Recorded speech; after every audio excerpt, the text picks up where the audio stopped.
மரச்செக்கு எண்ணெய்க்கு மாறுவோம், ஆரோக்கியத்தை காப்போம். மினாலியா மரச்செக்கு கடலை எண்ணெய், நல்லெண்ணெய் மற்றும் தேங்காய் எண்ணெய். மினாலியா, ஆரோக்கிய ஐஸ்வர்யம் பெருகட்டும். இங்க சோத்துக்கே வழி இல்ல மக்களுக்கு, இந்த போட்டி அவசியமானு மக்கள் கேக்குறாங்க. இப்ப நீங்க சோத்துக்கு வழி இல்லைன்னு சொல்றீங்கல்ல, அந்த சோத்துக்கு வழிகாட்டுறதுக்கு தான் கிரிக்கெட். இப்ப கிரிக்கெட் வந்தா சுற்றுலாவை நாங்கள் ஊக்குவித்தால் அதுக்கப்புறம் வியாபாரம் ஊக்குவிக்கப்படும், அதுக்கப்புறம் மக்களின் வாழ்வாதாரம் ஊக்குவிக்கப்படும். ஊக்குவிக்கிறாங்க. இன்னைக்கு என்னன்னா சோத்துக்கு இல்ல, சோத்துக்கு சரிங்க, சோத்துக்கு இல்லைனாலும் அந்த சோத்துக்கு வழி பண்றதுக்கு தாங்க கிரிக்கெட். வர சொல்லினே இருக்காதீங்க நீங்க.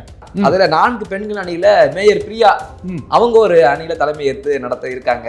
அவங்க பிராக்டிசஸ் எல்லாம் சென்னையோட மேயர் இல்லையா? ஆமா, பிராக்டிசஸ் எல்லாம் போயிட்டு இருக்கு பயங்கரமா. பூமர்களே இப்படி ஆடும்போது நம்மளால ஆட முடியாதா? அப்ப அவங்களுக்கு நம்ம ஊக்குவிக்கிற மாதிரி ஆயிரும். அவங்களே ஆடுறாங்கடா, நாமளும் ஆடுவோம்டா அப்படின்னு சொல்லிட்டு தினிக்கும் பசங்க கையில மட்டையோட தான் சுத்துவாங்க. இப்போ கார் ரேஸ் ஓட்டினா என்ன ஆகுது அப்படின்னு சொன்னா, இப்போ வெளிநாட்டுல இருந்து எல்லாம் வருவாங்க, சோகா ஓட்டுறாங்கப்பா காரு. அது மட்டும் இல்லைங்க, இப்போ நம்ம மெரினா கடற்கரையை ஒரு உலக புகழ்பெற்ற சுற்றுலா தலமாக இந்த போட்டி நடக்குது. ஆமா, இப்ப என்ன ஆகும், இது நீங்க சொன்னீங்க மொத்தம் 20 அணிகள் அப்படின்னு. கழகத்துல இருக்க அணிகள்லாம் என்ன சென்னையில மட்டும்தான் இருக்குதா? கிரிக்கெட் முடிஞ்ச பிறகு பாருங்க, அதுக்கப்புறம் எத்தனை அங்க கடை வருது அப்படின்னு மக்களெல்லாம் போற்றி புகழ போறாங்க. அதுக்கப்புறம் பாத்தீங்கன்னா உலக அளவுல பெண்கள் கிரிக்கெட் அப்படின்னா அதுல தமிழச்சிகள் மட்டும்தான் அப்படின்ற மாதிரி வரப்போகுது. அன்னைக்கு நீங்க இந்த திராவிட மாடல் அரசோட தத்துவத்தை நீங்க புரிஞ்சுப்பீங்க. 1 ட்ரில்லியன் எக்கானமியை நோக்கிய வேகமான பயணம் அரவிந்தது புல்லட்ல வந்திருக்காரு. இன்னைக்கு நீ புல்லட்ல வரும்போதே பயமா இருந்தது. ஐயோ, நீ எல்லாம் புல்லட் ஓட்டுறியான்னு நம்மளையும் எவனாவது கேள்வி கேட்டா என்ன பண்றது அப்படின்னு பயந்து ஓட்டிட்டு வந்தாங்க. நான் கேட்கிறேன், ஏதோ ஒரு பிரச்சனைன்னா கையை வெட்டுற அளவுக்கு தைரியம் வருது. அப்ப அந்த இரும்பு கரம் எங்க போச்சு? அரசாங்கம் அவருக்கு 2 லட்சம் நஷ்ட ஈடு, 5 லட்சம் நஷ்ட ஈடு எவ்வளவு கொடுத்தாலும் கடைசி வரைக்கும் அந்த 2 கைக்கு கொடுக்க முடியுமா? எல்லாத்துக்கும் ஒரே பதில் தான், ஆரிய பார்ப்பன சதி.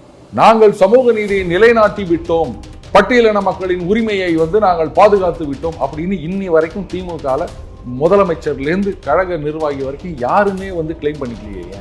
பேசினார்ல திரும்ப அவர்கள், சிபிஐ விசாரணை வேணும் கேட்டார்ல. இப்ப என்ன சிபிஐ விசாரணை கொடுத்துட்டாங்களா? இல்ல என்ன பண்ணிட்டு இருக்காரு?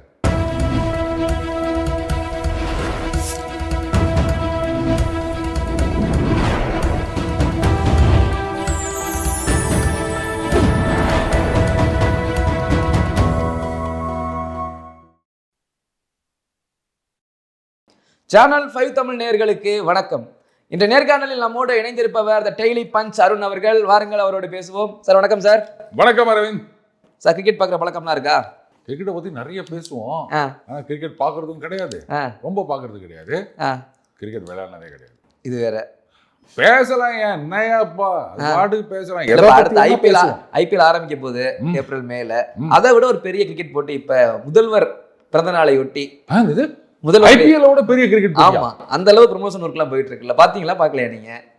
எப்படி அப்போ மெட்ரோல எல்லாம் ஃப்ரீயா அலோவ் பண்ணுவாங்களா கிரிக்கெட் பார்க்க வந்தா? வாய்ப்பு இருக்கு. டிக்கெட் எங்க கிடைக்கும்? டிக்கெட்லாம் இல்ல, ஓப்பன் தான், யாருனாலும் பார்க்கலாம். எப்படி யார் வேணாலும் பார்க்கலாம்? எங்க நடக்குது இது? ஆக்சுவலா மெரினா பக்கத்துல கிரவுண்ட் இருக்கு, மைதானம். மெரினா பக்கத்துல? ஆமா. ஸ்டேடியத்துல இல்லையா? ஸ்டேடியத்துலலாம் இல்ல. அப்போ பவுண்டரினா எப்படி தெரியும்? பவுண்டரி லைன் வைப்பாங்க. அப்புறம் பாக்குறவங்க எல்லாம் கேட்ச் குடிச்சிட்டாங்கன்னா என்ன பண்றது? அது என்னது, இதுனா சென்னை 28 கிரிக்கெட் மாதிரி அப்படின்னு நினைச்சீங்களா? அப்புறம் நான் கேட்பேன், நீங்க என்ன டாஸ் வின் பண்ண உடனே பவுலிங்கா ஃபீல்டிங்கா அப்படின்னு கேட்பேன். நமக்கு லெவல் அவ்வளவுதான். என்னையா சொல்ற, புதுசா இருக்குது. அப்புறம் யார் யாரெல்லாம் ஆடுறாங்க? அதுல மொத்தம் 20 டீம், 16 ஆண்கள் அணி, 4 பெண்கள் அணி, எல்லாமே திமுக கழக அணிகள் தானா. அதுல 4 பெண்கள் அணியில மேயர் பிரியா அவங்க ஒரு அணியில தலைமை ஏற்று நடத்த இருக்காங்க. அவங்க பிராக்டிசஸ் எல்லாம் சென்னையோட மேயர் இல்லையா? ஆமா, பிராக்டிசஸ் எல்லாம் போயிட்டு இருக்கு பயங்கரமா. நானே பார்த்துட்டு யாரா ஸ்மிருதி மந்தனா மாதிரி ஒருத்தவங்க விளையாண்டுட்டு இருக்காங்கன்னு கூட பார்த்தேன் நான். அந்த அளவுக்கு அவங்க இந்திய அணியினுடைய சிறந்த மட்டை வீச்சாளர். ஓ அப்படியா? ஆமா, அந்த லெவலுக்கு பிராக்டிஸ் போயிட்டு இருக்கு. இந்த மாதிரி பிராக்டிசஸ் ப்ரொமோஷன் ஒர்க்லாம் போயிட்டு இருக்க ஒரு பறக்கத்துல இன்னொரு பக்கம் கருத்து வருது, இங்க சோத்துக்கே வழி இல்ல மக்களுக்கு, இந்த போட்டி அவசியமானு மக்கள் கேக்குறாங்க. சோத்துக்கே வழி இல்லாத ஊர்ல தானே கார் ரேஸ் நடத்தினாங்க. அப்புறம் அப்பெல்லாம் சும்மா இருந்துட்டு இப்போ கேட்டுக்கிறீங்க நீங்க. அதாவது சோத்துக்கே வழி இல்லைன்னா சொல்லாதீங்க, தமிழகம் தான் பசிப்பட்டினி இல்லாமல் இருக்கின்றது அப்படின்னு நம்ம இவ்வளவு நாளும் சொல்லிட்டு இருந்தோம். அப்புறம் தான் இதெல்லாம் பொய்யா கோப்பான்னு எனக்கு ஒரு கேள்வி வந்தது. ஏன்னு கேட்டா, திருக்குறள் சொன்னா தமிழ்நாட்டோட பசி தீந்துருமான்னு கேட்டாங்க கனிமொழி அவர்கள், கவிதாயினி கனிமொழி அவர்கள். அப்ப பசி இருக்கிறதுனால தானே கேட்டுக்கிறாங்க. இவ்வளவு நாளா பஸ்ல திருக்குறள் எழுதி வச்சே பசி தீரல, நீங்க சொன்னீங்கன்னா அப்படின்னு மாதிரி அவங்க கேட்டிருக்காங்க. சரி ரைட்டு, பசி தீந்துருமா அப்படின்னா அது அப்படி இல்லை அரவிந்த், நீங்க பாசிட்டிவா யோசிக்கணும். இப்ப பாருங்க, இந்த ஐபிஎல்ல வந்து தமிழர்களுக்கு எதிரான ஒரு சதி நடக்கிறது. ஐபிஎல்லையா? ஆமா. நம்ம அஸ்வின் வெளில வந்துட்டார்ல. ஆமா. அப்ப ஏதோ பிளான் பண்ணி அவங்க தமிழர்கள் எல்லாம் வெளில துரத்துறாங்க. அப்ப என்ன பண்ணணும், நம்ம இந்த மாதிரி கிரிக்கெட்டை ஊக்குவித்தோம் அப்படின்னு சொன்னா, ஒரு ஊக்குவித்தல் ஒரே வார்த்தை, தனித்தனியா போட்டுக்காதீங்க. நம்ம அந்த ஊக்குவித்தோம் அப்படின்னு சொன்னா அப்போ இன்னும் நிறைய பேர் கிரிக்கெட்ல வருவாங்க. அப்புறம் சிஎஸ்கேன்னு பேரு, ஆனா இதுல தமிழ்நாட்டை சார்ந்த சென்னையை சார்ந்தவர்கள் எத்தனை பேர் இருக்கிறாங்க எனக்கு சொல்லுங்க. ரவிச்சந்திரன் அஸ்வின் ஆரம்ப காலத்துல இங்க இருந்தாருங்க. ஆமா. ஆனா அப்புறம் அவர் விட்டுட்டு பஞ்சாபுக்கு போனார், எங்கெங்கயோ போனார் அவரு. அப்ப நாம என்ன பண்ணணும், நம்மளுடைய திறமையை காமிக்கணும். நீங்க இதையே வந்து இப்படி சோத்துக்கு இல்ல கிரிக்கெட் தேவையா அப்படின்னா, அப்ப ஊக்கு விக்கிறதுக்காக தான் நீங்க சொல்றீங்களா? அப்ப ஆமா, விக்கலாம். ஊக்கு விக்கிறதுக்கு, ஊக்கு வித்தால் வளம் பெருகும். அதான் ஊக்கு விக்கிறதுக்கு ஒரு 20-30 வயசுல விளையாடுனா சரி, ஊக்கு விக்கலாம். எல்லாம் 40+, 50+ல அணிகளா இருக்கு எல்லாமே. டீம் மெம்பர்ஸ்லாம் எடுத்து போட்டா நான் ஏதோ சரி ஏதோ கிங்ஸ் 11 பஞ்சாப் அணின்னு பார்த்தா எம்எல்ஏ டீம்னு சொல்லிட்டு ஒரு டீம் வருது. எல்லாமே 45-50 ஏஜ் எல்லாமே. ஓஹோஹோ, அது வேற இருக்கா? இந்த செலவை நீங்க இளைஞர்களுக்கு பண்ணா சரி, நான் மனப்பூர்வமா ஏத்துக்கிறேன், ஓகே ப்ரமோஷனுக்கு நல்லதுதான் சொல்லுவேன். மறுபடியும் நீங்க பாசிட்டிவா இப்படி பாருங்க, மறுபடியும் இப்படி. அதாவது இவங்கெல்லாம் ஆடுறத பார்க்கும்போது சரி 40-45 வயசுன்றது அப்படி சொல்ல முடியாது. ஆனா இருந்தாலும் இந்த 15 வயசுல இருக்க பாவங்க அப்படிதான் சொல்லுவாங்க, பூமர்களே இப்படி ஆடும்போது நம்மளால ஆட முடியாதா? கரெக்டா? அப்ப அவங்களுக்கு வந்து நம்ம ஊக்குவிக்கிற மாதிரி ஆயிரும். அவங்களே ஆடுறாங்கடா, நாமளும் ஆடுவோம்டா அப்படின்னு சொல்லிட்டு தினிக்கும் பசங்க கையில மட்டையோட தான் சுத்துவாங்க. அப்ப என்ன ஆகும், தமிழ்நாடு முழுக்க அப்படியே எல்லாருக்கும் கிரிக்கெட் நல்லா வந்துடும். இப்போ இதை சரியா யூட்டிலைஸ் பண்ணிக்கல. இந்த சென்னை ஓப்பன் அப்படின்னு டென்னிஸ் நடக்குது, சில வருஷங்களாக தான் நடக்குது. இப்போ டென்னிஸ்ல நிறைய பேருக்கு ஆர்வம் வந்திருக்கு, நிறைய பேர் வந்து லோக்கல் லெவலில் நல்லா பண்ணிட்டு இருக்காங்க. அதுக்கு ஒரு காரணம் என்ன தெரியுமா? உடனே திராவிட மாடல் அரசா அப்படின்லாம் கேட்காதீங்க. இன்னைக்கு பார்த்தீங்கன்னா குறிப்பா சென்னையில் பல வீடுகளில் சாயங்காலம் 7-7:30 மணி ஆயிடுச்சுன்னா எல்லாரும் டென்னிஸ் ஆட ஆரம்பிச்சிடுறாங்க. ஆமா, கையில் ஒரு பேட்டை வச்சுக்கின்னு இப்படி இப்படி இப்படி அடிக்கும் போது அது, அதாவது கொசு இப்படி வந்ததுன்னா இப்படி அடிக்கணும், இப்படி வந்ததுன்னா இப்படி அடிக்கணும். ஸோ அது என்ன ஆகுது, பந்து எப்படி வந்தாலும் நம்ம வளைஞ்சு அடிக்கிறதுக்கு அது ட்ரைனிங் வந்துருது. ஸோ இதை வந்து நம்ம அப்படியே ஊக்குவித்து அவங்கள அப்படியே கிரவுண்ட்ல போயிட்டு டென்னிஸ் ஆடுற மாதிரி கொண்டு போயிருந்தோம்னு சொன்னா, அந்த மாதிரி பெரிய டென்னிஸ் வீரர்கள் வந்து நம்ம தமிழ்நாட்டில் உருவாக்க முடியும். அதெல்லாம் இந்த மாத்தி யோசி அந்த கான்செப்ட்ல வரும் அரவிந்த். நீங்க வந்து குறை மட்டுமே சொல்லணும் அப்படின்னு நினைச்சிருந்தீங்கன்னா, எல்லா செயல்பாடு திட்டங்களுக்கு பின்னாடி இப்படி ஒரு மறைமுகமான ஒரு பெனிஃபிட் இருக்கு. கரெக்டா? நீங்க வந்து குறை சொல்லணும்னு அப்படின்னு நினைச்சிட்டு இருக்கீங்க. நான் வந்து இந்த திராவிட மாடல் அரசாங்கத்தை பாசிட்டிவா பாக்குறேன். அதனால எனக்கு பாசிட்டிவ் மட்டும் தெரியுது, உங்களுக்கு நெகட்டிவ் மட்டும் தெரியுது.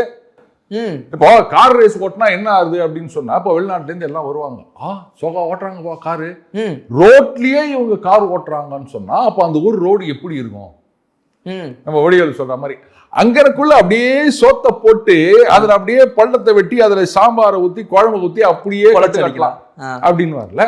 அந்த மாதிரி நீங்க நேரம் வரவங்களுக்கு பேப்பர்ல படிப்பாங்க, சென்னை தெருக்களில் கார் ரேஸா, அப்போ தெருவே கார் ரேஸ் ஓட்டுற மாதிரி இருந்ததுன்னா அப்போ அந்த ஊர் எவ்வளவு அட்வான்ஸ்டா இருக்கும். நீ நேரம் அங்க போயிட்டு 4 கம்பெனி ஆரம்பி அப்படின்னு சொல்லுவாங்களா மாட்டாங்களா? இந்த அளவுக்கு சமயோஜிதமா யோசிக்கிறாங்க. என்னங்க அதாங்க, உங்களுக்கு குறை மட்டுமே சொல்லணும்னா இப்படிதான் தெரியும், சோத்துக்கு இல்ல அப்படின்னு. சரி, சோத்துக்கு இல்ல, ஐபிஎல் நடக்குது இல்ல, ஆமா, எத்தனை பேர் போய் பார்க்க போறாங்க டிக்கெட்? இதுல ஒரு காமெடி தெரியுமா உங்களுக்கு? சமீபத்துல ஏதோ ஒரு மேட்ச் நடந்தது, இந்தியாவுக்கு இன்னொரு டீமுக்கு ஏதோ ஒன்று நடந்ததுன்னு நினைக்கிறேன், சென்னையில நடந்ததா? ஆமா. அப்ப என்ன பண்ணாங்க, அப்ப என்ன பண்ணாங்க, ஒரு அறிவிப்பு வந்தது, இந்த மாதிரி அந்த கிரிக்கெட்டுக்கு போறாங்கல்ல, அவங்க அந்த டிக்கெட்டை வச்சிருந்தாங்கன்னா மெட்ரோல ஃப்ரீ அப்படின்னு. பஸ்ல ஃப்ரீயா என்ன அதுன்னு தெரியல, மெட்ரோல ஃப்ரீன்ற மாதிரி ஒரு அறிவிப்பு வந்திருந்ததுங்க. உடனே எல்லாம் கேட்டாங்க, நாங்க இது 1000 ரூபா இருக்குமா டிக்கெட் மினிமம், அதெல்லாம் வாங்கி போறாங்க. அவங்களுக்கு வந்து ஒரு 10 ரூபா 20 ரூபா கொடுத்து டிக்கெட் வாங்கி போக முடியாது, இதெல்லாம் எதுக்கு ஃப்ரீ கொடுக்கணும், யார் யாருக்கோ இது பண்ணாங்க அது பண்றாங்க அப்படி இப்படின்னு ஒன்று. அதுக்கப்புறம் அந்த ஃபேக்ட் செக் அப்படின்னு அவங்க கண்டுபிடிச்சி போட்டாங்க, இல்லை இது வந்து அந்த கிரிக்கெட் நடத்துறாங்க இல்லையா, அவங்க வந்து இத்தனை டிக்கெட்டு இத்தனை பேர் வராங்கன்னா அந்த அமௌண்ட்டை அவங்க வந்து கவர்மெண்ட் கொடுத்துருவாங்களாம். அப்புறம் இந்த இலவசம்னு செய்தியை பரப்பினது யாரு? அவங்களெல்லாம் கேட்கணும், எதுக்கு தேவையில்லாம இந்த மாதிரி பண்ணி நிற்கிறாங்க. இப்போ அந்த ஃபேக்ட் செக் அப்படின்னும் போது உண்மை வெளில வந்துச்சு, இது இலவசம் கிடையாது அப்படின்னு. ஆனால் இந்த தடவை வந்து இந்த கிரிக்கெட் அசோசியேஷன் நடத்தலைன்னு நினைக்கிறேன், தமிழ்நாடு கிரிக்கெட் அவங்க இல்லைல்ல இல்லை. அப்போ மெரினால அப்படின்னும் போது நம்ம சண்முக சுந்தரத்தை கூப்பிட்டுக்கலாம் டாஸ் போடும்போது. அதான் சென்னை 28 வந்தார்ல, அவரே கூப்பிட்டுக்கலாம் அப்படின்னு நினைக்கிறேன். நீங்க கிரிக்கெட்னா ரொம்ப அந்த கிரிக்கெட் போயிடாதீங்க, நார்மல் டென்னிஸ் பால் மேட்ச் தான். அதுவும் சென்னை 28 அப்படிதான் ஆடினாங்க. ஆமா, கார்பால் இல்லை. ஆமா. ஆனா என்ன ஒண்ணு, அது நிறைய கழக கண்மணிகள்லாம் வருவாங்க. இந்த தண்ணி, குடிக்கிற தண்ணி அதெல்லாம் கொஞ்சம் ஏற்பாடு பண்ணி வச்சா நல்லா இருக்கும். ஏன்னா கடல் தண்ணி குடிக்க முடியாது பாருங்க.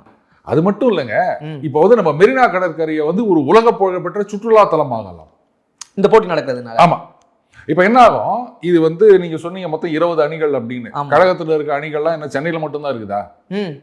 எல்லா டிஸ்ட்ரிக்ட்லயும் இருக்குது இல்ல? ஆமா. அப்ப அந்த டிஸ்ட்ரிக்ட்ல இருக்க இப்ப எம்எல்ஏ அணின்னு ஒண்ணு சொன்னீங்க. ஆமா. வேற வேற டிஸ்ட்ரிக்ட்ல இருக்க எம்எல்ஏக்கள்லாம் கூட ஆடுவாங்கல்ல? ஆமா. அப்ப அவங்க பாக்குறதுக்கு எல்லாரும் வருவாங்கல்ல? கண்டிப்பா கண்டிப்பா. அவங்க ஆதரவாளர்கள் அவங்க எல்லாம் வருவாங்க. வரும்போது எனக்கு தெரிஞ்சு அந்த காலத்துல சென்னைக்கு வந்தாங்க அப்படின்னு சொன்னா உயிர் காலேஜ், செத்த காலேஜ், அண்ணா சமாதி. உயிர் காலேஜ்னா என்னன்னு கேக்குறீங்களா? மூர் மார்க்கெட் இப்ப அது கூட கிடையாது.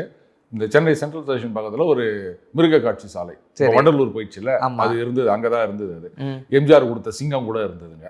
நம்ம தூண்டு ஒரு ரூம்ல பாவம் அதை போட்டு வச்சிருப்பாங்க. அப்புறம் செத்த காலேஜ் அப்படின்னா எக்மோர்ல இருக்க மியூசியங்க, அப்புறம் அண்ணா சமாதி, இது 3 தான் பார்ப்பாங்க. இப்போ இதை வந்து பார்க்கும்போது இப்படி அவங்க கிரிக்கெட் ஆடி இருந்துக்கிறாங்களா? அண்ணாண்ட பக்கம் காலியா இருக்கும். எதுக்கு?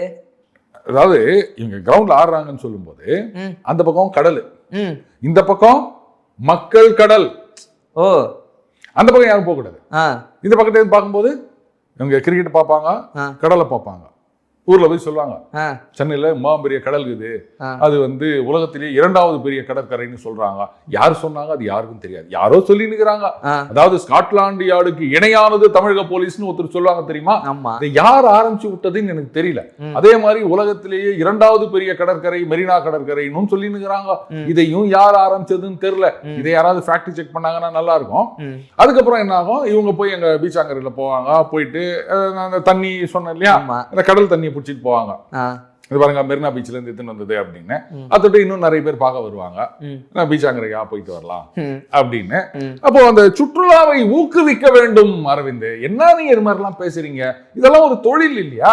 இப்போ மற்ற டிஸ்ட்ரிக்ட்ல இருக்கவங்க எல்லாம் வந்து இப்போ கோயம்புத்தூர்ல இருக்கவங்க எல்லாம் பீச்சாங்கரை பார்க்க முடியுமா? முடியாது. திருப்பூர்ல இருக்கவங்க எல்லாம் எங்க பார்ப்பாங்க? அப்ப அவங்க எல்லாம் என்ன பண்ணணும், இங்க வராங்க அப்படின்னு சொல்லும் போது அதுக்கு வந்து பஸ், காரு, இல்ல வாடகை வண்டி, இதெல்லாம் அந்த தொழில் வளரும்.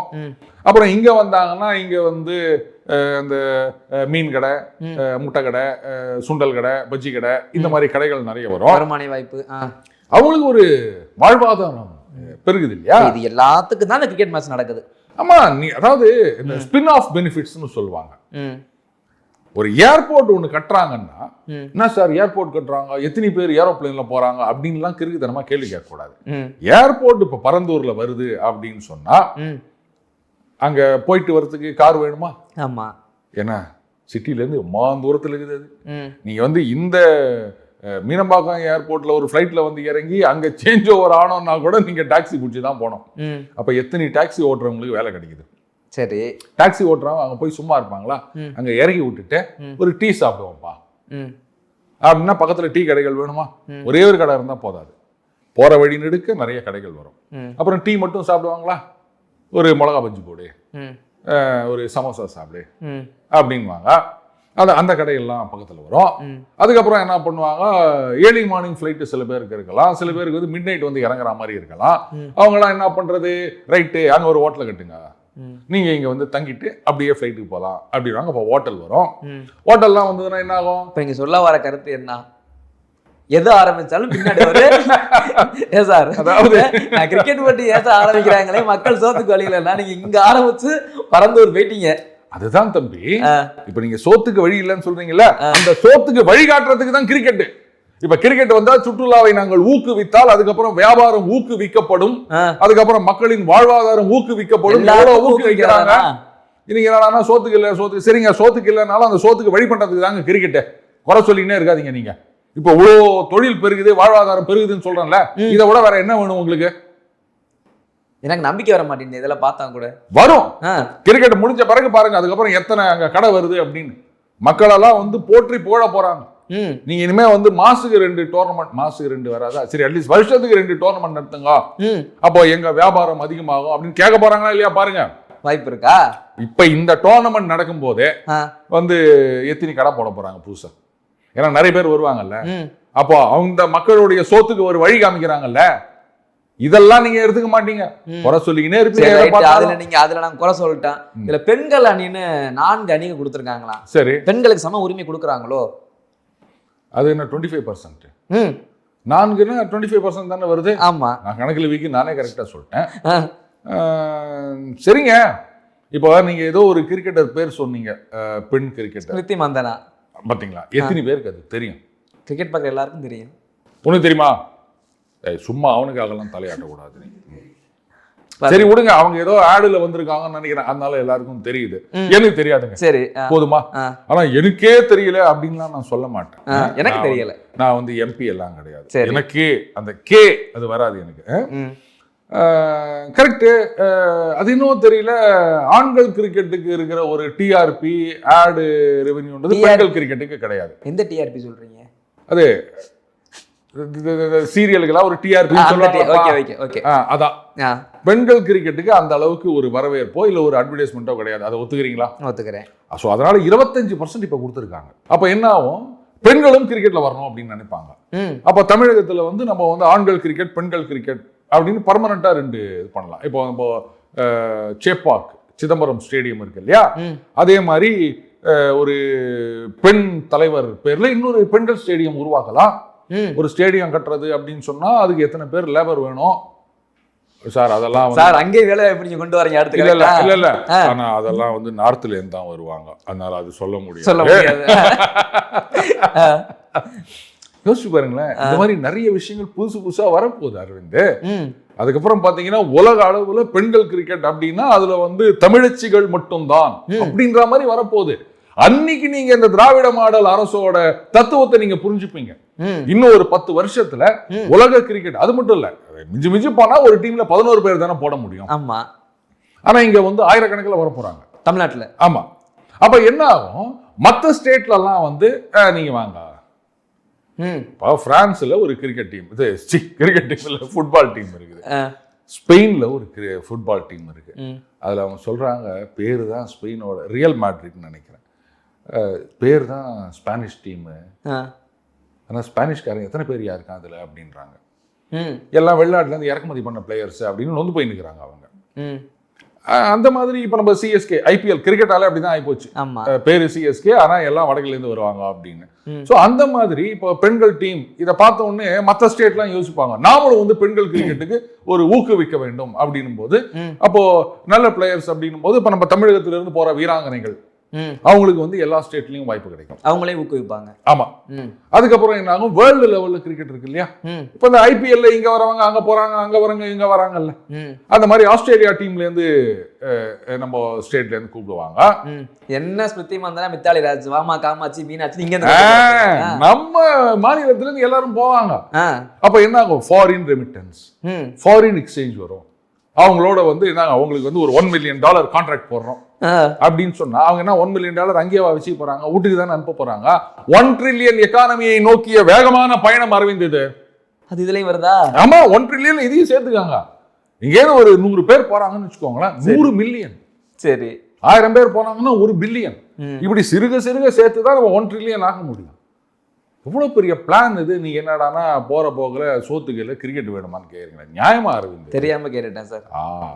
அது திராவிட மாடலை நீங்க சரியா புரிஞ்சுக்கணும். புரிஞ்சுக்கிட்டேன். சரி, இதுக்கு நீங்க அருமையான விளக்கம் சொல்லிட்டீங்க. எல்லா ஒரு திட்டமிடலுக்கு பின்னாடி ஒரு தொழில் நோக்கம் இருக்குன்னு புரிய வச்சுட்டீங்க எனக்கு. மக்கள் நலன் நோக்கம், மக்கள் நலன், தொழில் நோக்கம்னா சொல்லாதீங்க. இல்ல தொழில் மூலமா மக்களுக்கு நலன், அப்படி அல்டிமேட் மக்கள் நலன், அல்டிமேட் மக்கள் நலன், புரிஞ்சுக்கிட்டேன். அது ஒரு பக்கம் இருக்கட்டும். இப்ப இன்னைக்கு காலையில நாகையில் ஒரு ஆதி திராவிடர் மாவட்ட தலைவர் போயிட்டு ஒன்றிய செயலாளர்கிட்ட கேட்டிருக்காரு, இந்த மாதிரி எங்களுக்கு வந்து பேசிக் ஒரு அடிப்படை வசதியெல்லாம் செஞ்சு கொடுங்க அப்படின்னு. என்னடா நீ பெரிய ஆதி திராவிடர் தலைவர், என்ன நீ பெரிய மாவட்டம் அப்படின்னு சொல்லி காரி மூஞ்சில துப்பி அனுப்பியிருக்காங்க. இதுதான் சமூக நீதியான அந்த கட்சிக்காரரே கேள்வி கேட்கிறாரு. அதாவதுங்க, இதுலயும் திராவிட மண்டலம் ஏதாச்சும் இருக்கா? சமீப காலமா இந்த மாதிரி செய்திகள்லாம் நம்ம நிறைய கேள்விப்படுகின்றோம். குறிப்பா இதுக்கு குரல் கொடுப்பது அப்படின்றது சிபிஐஎம் மட்டும்தான். சிபிஐ என்ன பண்ணாங்கன்னு தெரியல, 15 கோடி வாங்கினாங்க. மேபி சிபிஎம்க்கு 10 தான் கொடுத்தாங்கன்றதுனால அவங்க மட்டும் குரல் கொடுக்குறாங்கன்னு தெரியல. நேத்திக்கு கூட இது மாதிரி செய்திகள் 2 போட்டு இது கண்டனத்துக்குரியதுன்னு சொல்லிட்டா முடிஞ்சு போச்சா? சொல்யூஷன் என்ன? உடனே ஆரிய பார்ப்பன சதி அப்படின்வாங்க. எதுக்கு ஏன் மூச்சு போட்டுனுக்கிறீங்க? இப்போ இந்த இடத்துல பிரச்சனை நடந்தது, அதுக்கு காரணம் யாரு? காவல்துறை என்ன நடவடிக்கை எடுத்தாங்க? சட்டப்படி அவர்களுக்கு தண்டனை வாங்கி கொடுக்கப்பட்டதா? இதை பண்ணணும். வெறும்னு ஒரு ட்வீட் மட்டுமே போட்டிருந்தா சரி வருமா? இதுக்கு எங்க உலகநாயகனே பரவாயில்ல போல இது. அவர் இப்போ ட்வீட் கூட போடுறது கிடையாது, அது வேற விஷயம். அதனால தான் பதவி கொடுக்குறேன்னு சொன்னாங்களா என்ன, அதுவும் எனக்கு தெரியாது.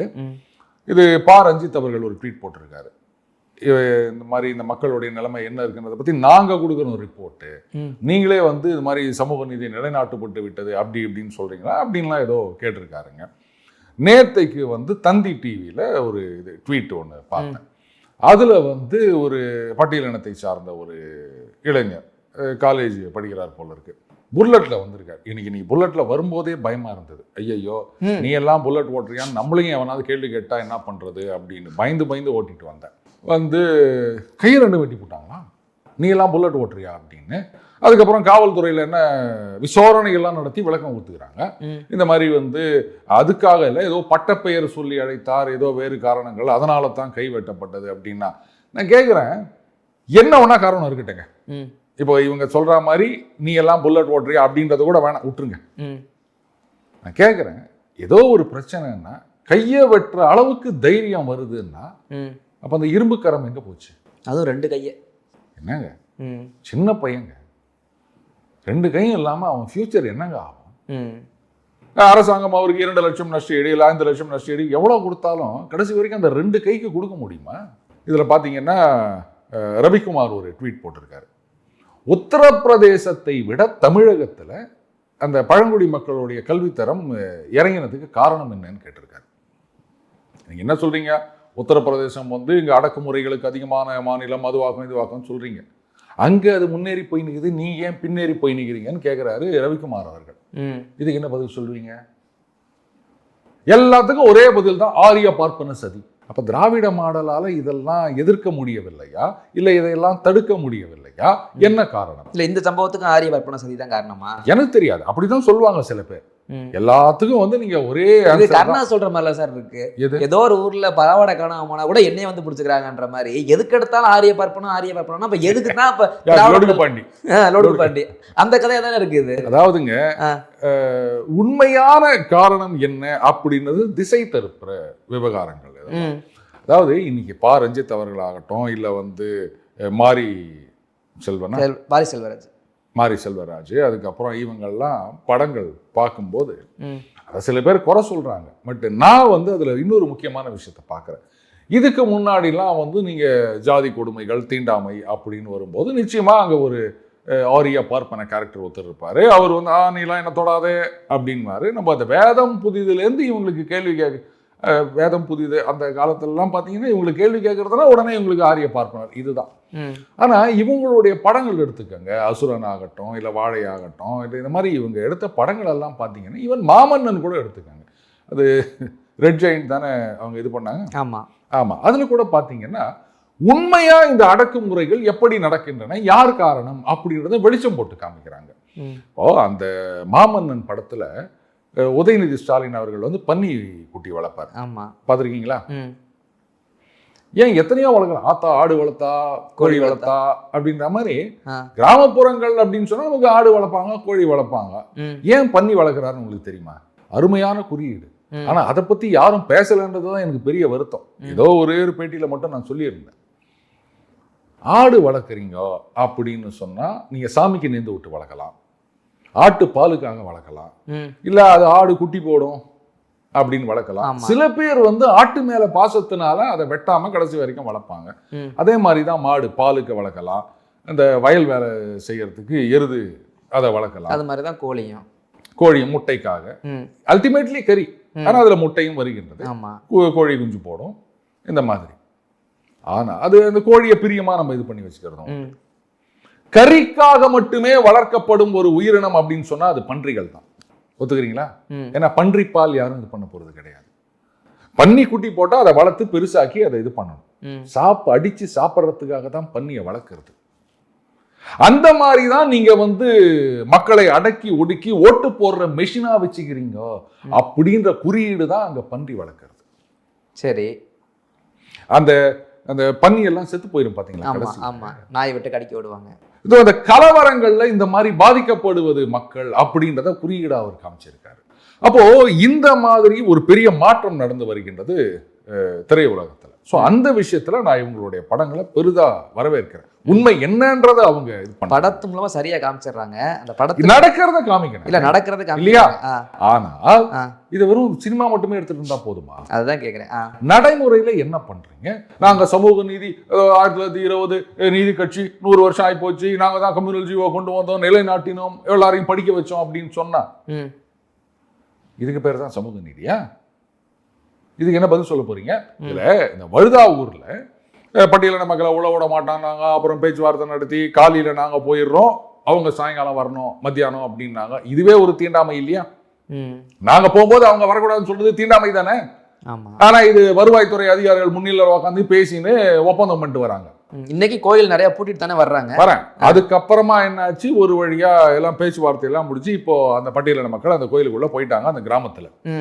ஆனா நாங்கள் சமூக நீதியை நிலைநாட்டி விட்டோம், பட்டியலின மக்களின் உரிமையை வந்து நாங்கள் பாதுகாத்து விட்டோம் அப்படின்னு இன்னி வரைக்கும் திமுக முதலமைச்சர்லேருந்து கழக நிர்வாகி வரைக்கும் யாருமே வந்து கிளைம் பண்ணிக்கலையே. ஏன் நாங்க இதை பண்ணிட்டோம் அதை பண்ணிட்டோம், பாருங்க இங்க கார் ரேஸ் நடத்துறோம், அங்க அதை பண்றோம் அப்படின்னு எல்லாத்துக்கும் கிளைம் பண்றாங்க. மத்திய அரசு திட்டத்துக்கெல்லாம் ஸ்டிக்கர் ஒட்டிக்கிறாங்கன்னு பாஜக சொல்றாங்க. அப்படி இருக்கச்சே இதுதான் சமூக நீதிக்கு அவங்க நல்லா பண்ணிக்கிறாங்கன்னு சொல்லணும்.